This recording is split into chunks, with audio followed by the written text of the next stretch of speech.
This guy has a smile like that old Momo creepypasta picture, and he has been blowing up online because he's become a public spittoon for people to just spit in. He's like a 5-foot basketball hoop that people just can't help but dunk on. His name is NFT Nick.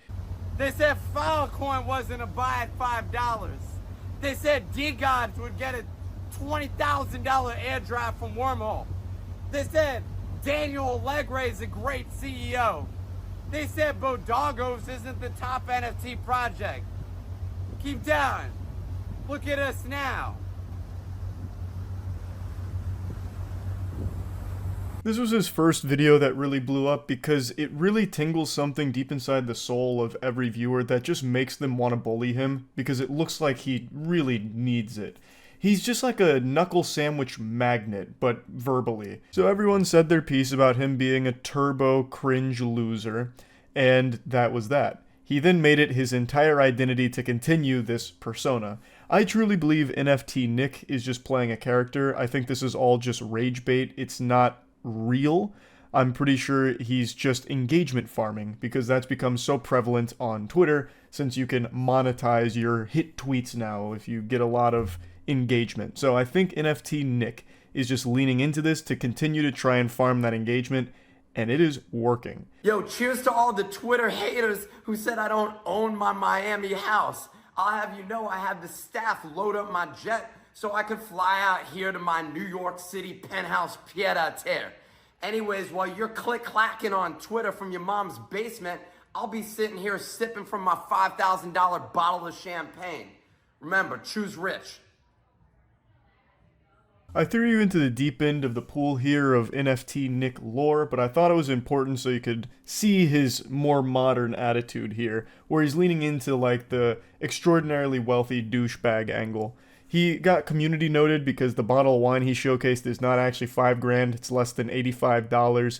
And his whole personality, I think, is just fake on purpose to manufacture outrage and try and capitalize off it and make money from it. Which I think is kind of pathetic, and I don't think it's worth it. Now, of course, I'm not Fuckface's PR guy, I'm not his dad, I can't tell him how to live his life, but I don't think it's worth just being constantly humiliated by every single human being on the planet, because it's well known that Twitter engagements don't pay that well. You get pennies. You get less than pennies. You get fucking handfuls of dirt for millions of impressions. I don't know how much he made from all of this blatant engagement farming, but I have to imagine it wasn't a ton.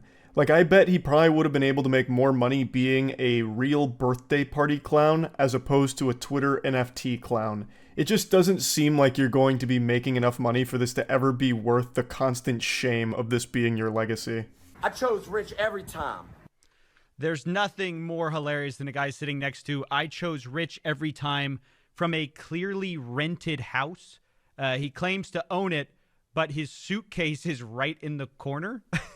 So I guess he's going to struggle to explain that one, why he hasn't unpacked in his own house. CoffeeZilla was wrong there. He did not struggle to come up with an excuse. He said it was from his staff packing his bags about ready to go on his private jet. So he has been very much leaning into this and thriving off of the controversy. And he's far from the only one doing this shit. It's become the norm on Twitter now to either spam porn advertisements for OnlyFans through like those ad posts that they're constantly doing. If you've seen these leaks, you're not going to heaven. Anyone seen this full video? Who's got this video? The internet was so much better before this OnlyFans leak happened. All of that garbage. It's that and then blatant rage bait farming. That's the main content you see on Twitter now, because all of it is geared towards just monetizing this shit.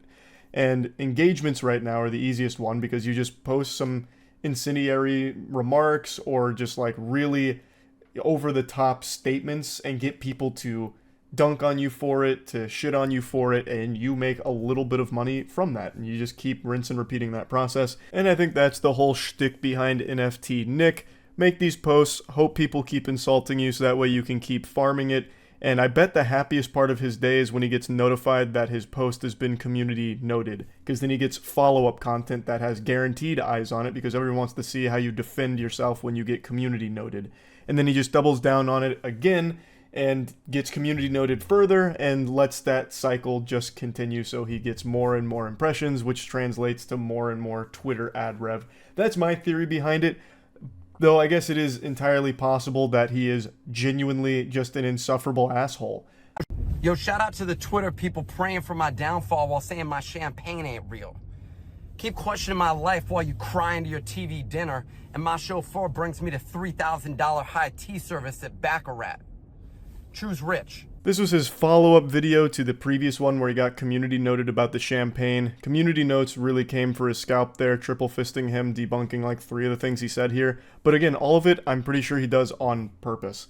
So first they point out that they never said the champagne was fake, then they also point out that what he said about Baccarat is incorrect, and then they also mention that you can see the reflection of an Uber driver in his glasses.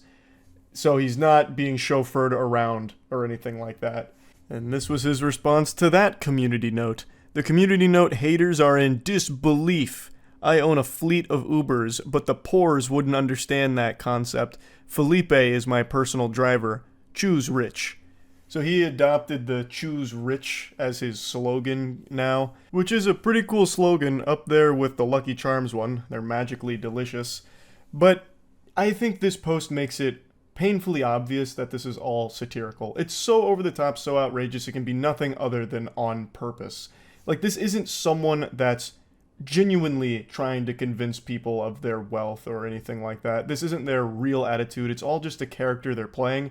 And I think the motive is obviously rage baiting for engagement, because he's being as abrasive as possible. He's being a huge douchebag, and everyone feels compelled to make fun of someone like that. And he makes a little bit of money when they do. So I think that's his whole hustle here. But again, I can openly admit that I could be totally wrong. He could actually just be an insufferable, delusional asshole. I don't know. But one thing I know for certain is he doesn't own a fleet of Ubers, because that would be fucking nonsensical. And also, he does not have a driver named Felipe. Now, it's entirely possible that Nick has a friend named Felipe who comes over for sleepovers occasionally, and they both giggle and touch each other's G-spot whenever they see the word blockchain mentioned in headlines. That could be real. Felipe could actually exist in Nick's life, but he is not his driver. That much is certain. Good morning, haters. Yo, so y'all trying to say that my chauffeur is an Uber driver? Y'all keep hating while I kick off my week screening Scarface from my private movie theater in my New York City pied-à-terre. Remember, choose rich. Nick's face makes him look like he's constantly on the verge of sneezing. It looks like he's just perpetually stuck looking at the sun and like scrunching his whole face in agony. But anyway, I figured I'd at least share his response to the Uber driver allegations. And for some reason, this video in particular, I can't get to load beyond this quality, so it looks like absolute dog shit. It looks like a YouTube video out of 2008. It's highly pixelated, and there's nothing I can do to change that, so I'm sorry about that, but I wanted to at least give you the complete Nick rundown here with that video response. Again, I'm almost 100% certain this is all just engagement farming, and, well, yeah, that's really about it. See ya.